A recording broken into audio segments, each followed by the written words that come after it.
This is the fifth stage. We call it death, burial, and funeral. Like I've been coming back, give us stages. Now, this is the second to the last stage here, which is now this shows us how the people of the world have been buried and what they used to do the burial activities.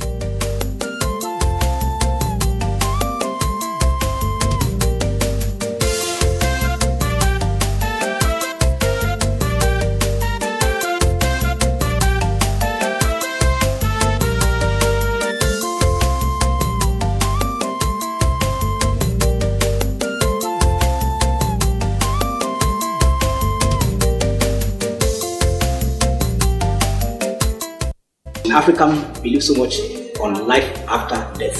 That's what implies here. That is what we put here or show the world that when some people died after some time, you see this fine thing here or here right now. So that is exactly what we have here.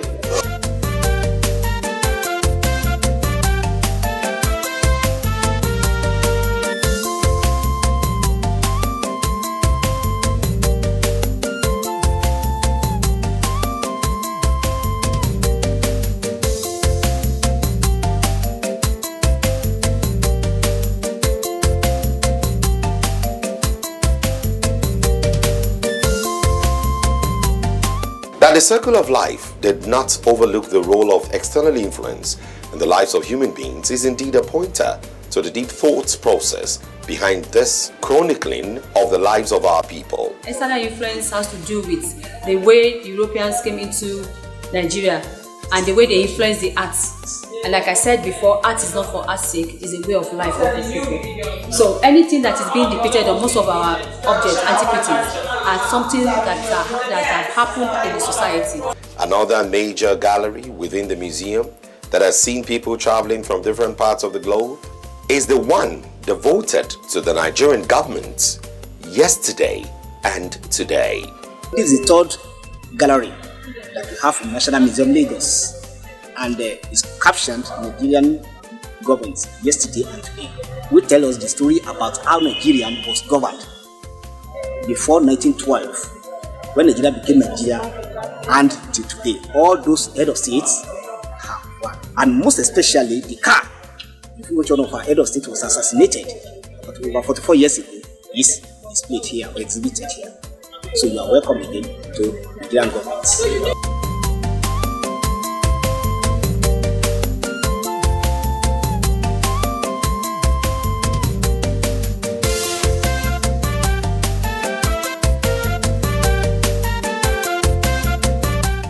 The colonial time was the time when Nigeria was not yet Nigeria. It was called Nigerian then.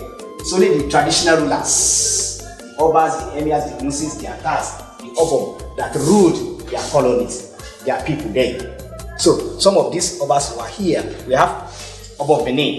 This was the king that was there when the European invaded Benin in 1898. He was captured and was taken to Calabar for 3 months on exile before they released him. Then, by the time he was brought back. So he came with some Europeans. So they had one that, just to help him fight his enemy, they had one who introduced the using of modern gun and elements in Benin. So that one, the using of elements and others started in Benin in that time. And this is Obakintoye of Lagos. He ruled Lagos twice. You know, as you can see him, he's a half caste. So the first one, he ruled. Later, maybe as a result, they thought that okay, it's not full Nigerian. So he was overthrown, and he came back forcefully, maybe after 10 years, to rule Lagos again before he died. This one is Oni of Ife. You know, at least today, if you're in Nigerian culture, I can greet you, but when you are going to meet Oba, when you are paying an homage to the Oba, because the way you will greet Oba differs from the way you will. So you can see the example. And this is Emir of Kano, and this is Obi of Nature and his wives. This is King of Creek Town, and this one Ata of Igala. Igala is in the middle belt, as we have for Oni of Ife as the head of Yoruba of Oba in Yoruba. So this one for the middle belt here. So these are the time.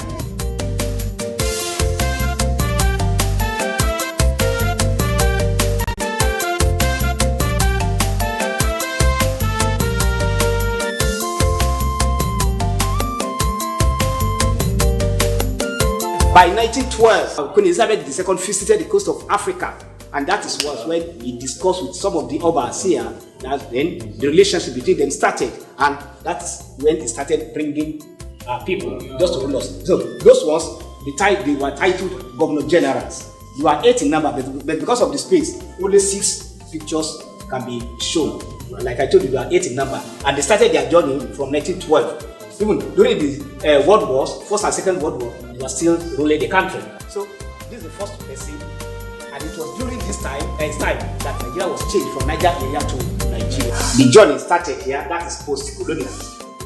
Right? This Tafawa Balewa, who was a prime minister, and Dr. Nnamdi Azikiwe was from 1960 to 1966. Azikiwe got 2 titles. The first one from 1960 to 1963 he was given Governor General. Then from 1963, when we got Republic, he became president. So there's it. And we have 4 regions in the country. That is Western region, Eastern region, Northern region, and Midwest. So before the army took over in 1966. Apart from situating the various parts of our history and leadership from pre-colonial era till date, it also houses a car that all visitors to the museum usually clamor to see. The well-maintained Mercedes-Benz car represents a major historical collection for the country.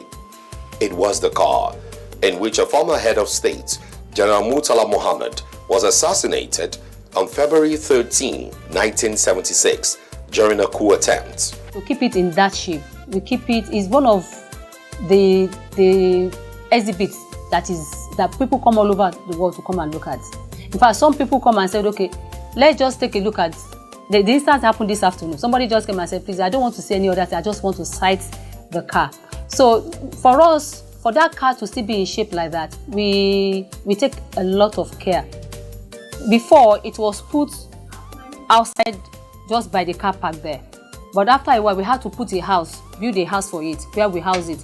And you see, every morning is being cleaned. We clean it very well. We clean it, and there's a lot of security around it. So it's not something that people can just come in like that.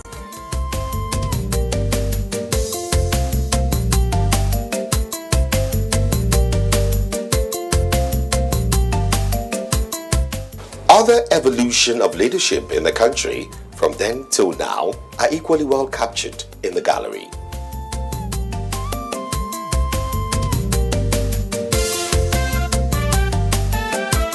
A collection of our occupation, culture, festivals, masquerades are also well displayed within the museum.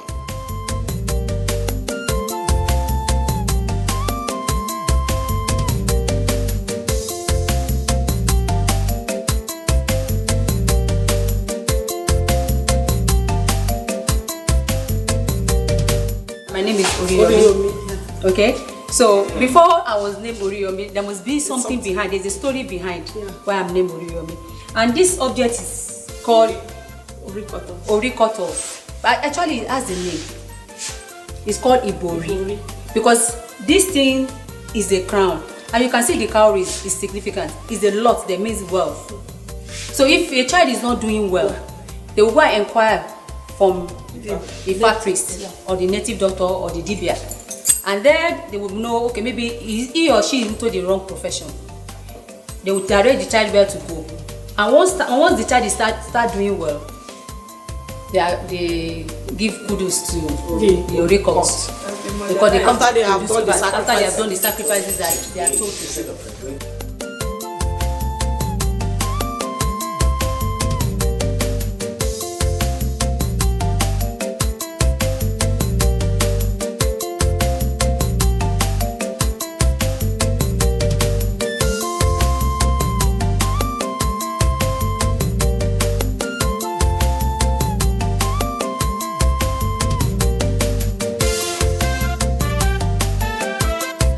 The last gallery, which is beautifully arranged within the corridor, also boasts of multiple collections of pictures and artifacts that are quite fascinating.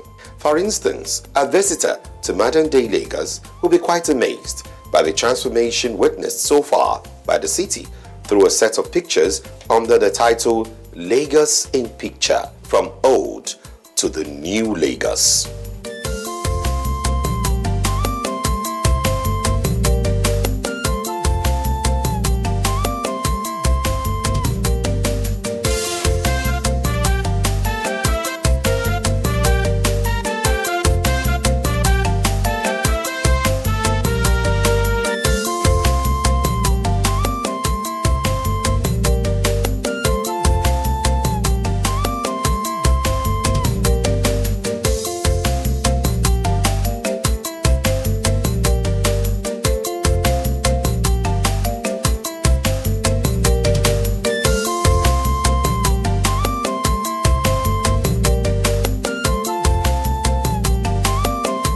Another unique display in the gallery is a product of the collaborative efforts between the museum and NIPOST under the title Museum Objects on Stamps, which reflects how beautiful some of the objects in the museum look on some of the stamps available in the country.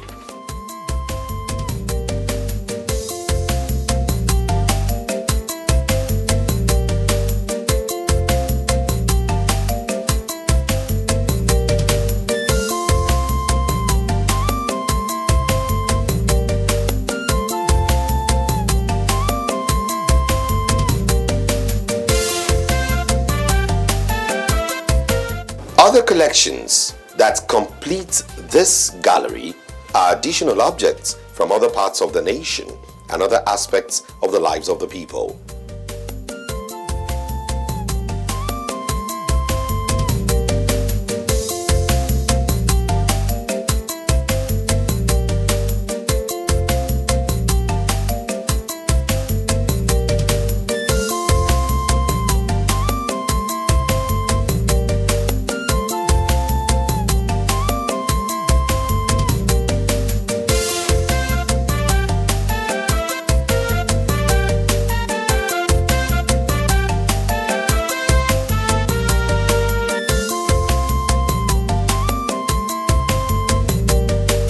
A unique feature of the various collections in the museum is the originality of each of them, hence the need for export permits for all those seeking to take an imitation or replica of them out of the country as a form of souvenir.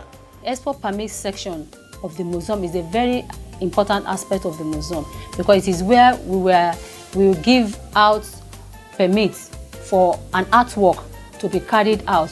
That artwork is just to showcase the fact that these works are not antiquities, they are contemporary artworks. So we give them permits and we charge them just 10% administration fee. So those, and among other things, are one of the things that is very unique about the National Museum Lagos.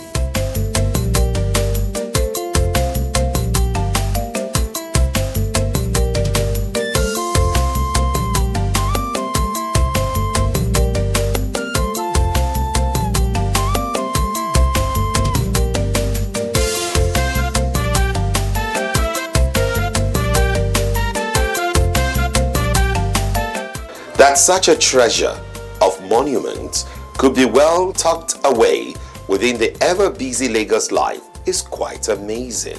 So, whenever you are thinking of a getaway from your usual routine, then visit the National Museum Lagos and take a selfie here.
best and most efficient way to avoid getting infected is through regular hygienic and sanitary practices, as well as social distancing. As individuals, we remain the greatest weapon to fight this pandemic. By washing our hands regularly with clean water and soap, disinfecting frequently used surfaces and areas, coughing into a tissue or elbow, and strictly adhering to infection prevention control measures in health facilities, we can contain this virus.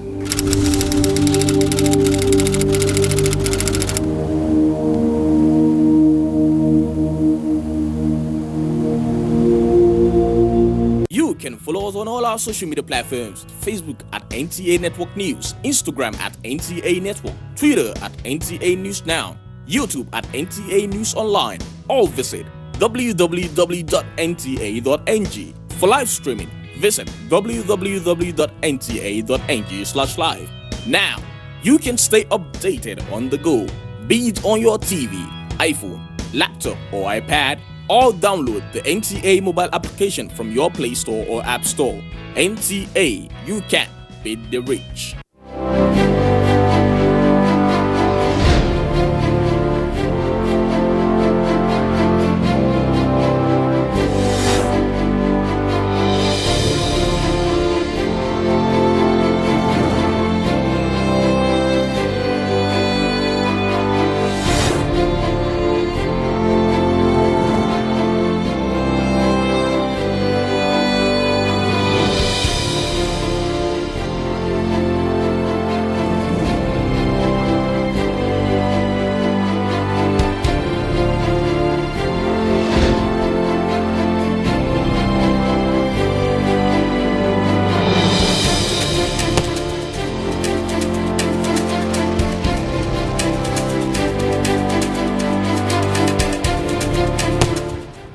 In the midst of the coronavirus pandemic, information management is key. I'm Cyril Stober. Fatima Umar Buba. Joseph Johnson. Ian Ray John. Muhammad Kudu Abubakar. Jumbo Yusuf. My name is Kirian Umaya. Here in NTA, we're working very hard to make sure that everything we broadcast is accurate and up to date.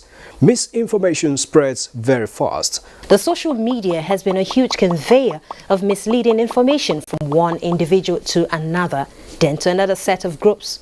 In a short while, it goes viral, and before you know it, it is all over the world. There have been several misleading information on coronavirus COVID-19. Recently, the misconception of 5G as a cause of coronavirus is becoming widespread. Another is the belief that hot beverages and alcoholic drinks are internal cleanser for COVID-19, thereby leading to excessive consumption of these drinks. The use of local concoctions as treatment for COVID-19 are yet to be scientifically proven. However, there has been several theories about the efficacies of these concoctions. We should stay safe and denounce all manner of fake news and misleading information on COVID-19. For medical advice, go on the WHO website, Nigeria Center for Disease Control NCDC website, or stick with the advisories from the Presidential Task Force on COVID-19 or other authentic official sources. NTA is one of them.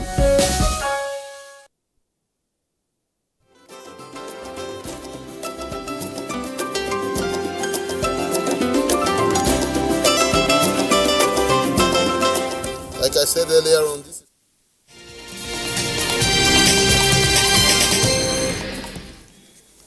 Good morning, and here is the news update at 11. I am Muslima Sholebo. Now, the meeting of the Federal Executive Council, Nigeria's highest policy decision-making body, has begun. President Muhammadu Buhari is presiding over the meeting, 27th in the series for the year 2020. The high-level engagement, being held virtually for the 18th time in the new normal, is being anchored from the Executive Council chambers of the Presidential Villa. State House correspondent Adamu Sambo reports that the president was joined by Vice President Yemi Osinbajo, Secretary to the Government of the Federation, Boss Mustafa, the National Security Advisor, Babagana Mongono, and 10 ministers. Other members of the council, including the head of service of the Federation, Folashade Yemieson, are participating online from their offices across the nation's capital, Abuja. Several memoranda from ministries, departments, and agencies are expected to be considered for possible approval in furtherance of the next level agenda. This is aimed at sustaining the nation's trajectory on the path to a prosperous future. And in the meantime, the Senate has received a request from President Muhammadu Buhari to present the 2021 budget before a joint session of the National Assembly on Thursday, the 8th of October, 2020. President of the Senate, Ahmed Lawan, read the Executive Commission communication shortly after it reconvened for Tuesday's plenary. To formally present the 2021 appropriation bill to the joint session of the National Assembly. While I look forward to addressing the joint session, please accept, Mr. Senate President, the assurances of my highest regards. And as reactions continue following the ban of the Federal Special Anti-Robbery Squad and other tactical units from patrols and checkpoints, guests on NTA's Good Morning Nigeria are calling for a holistic reform of FSARS and other tactical units in Nigeria, Police Force for National Security. The guests who were discussing the reform of SARS are optimistic that all wrong connecting to the operations of the FSARS can be corrected. So officers that are involved in extrajudicial killings should be prosecuted. Let us not use an incident to completely criticize and almost condemn all the good things that fine police officers. And that's the update of the news at this time. Join us at 1 for another update. Have a very good day ahead.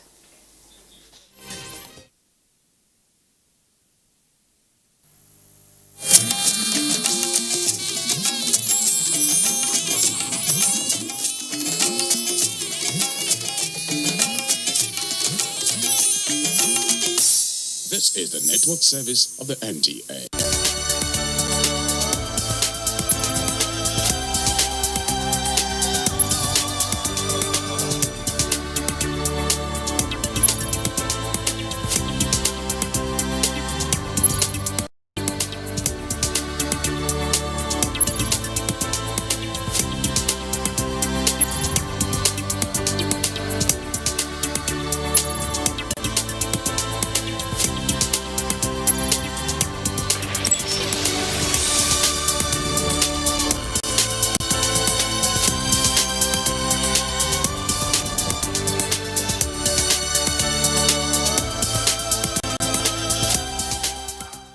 Greetings from the house of Mima.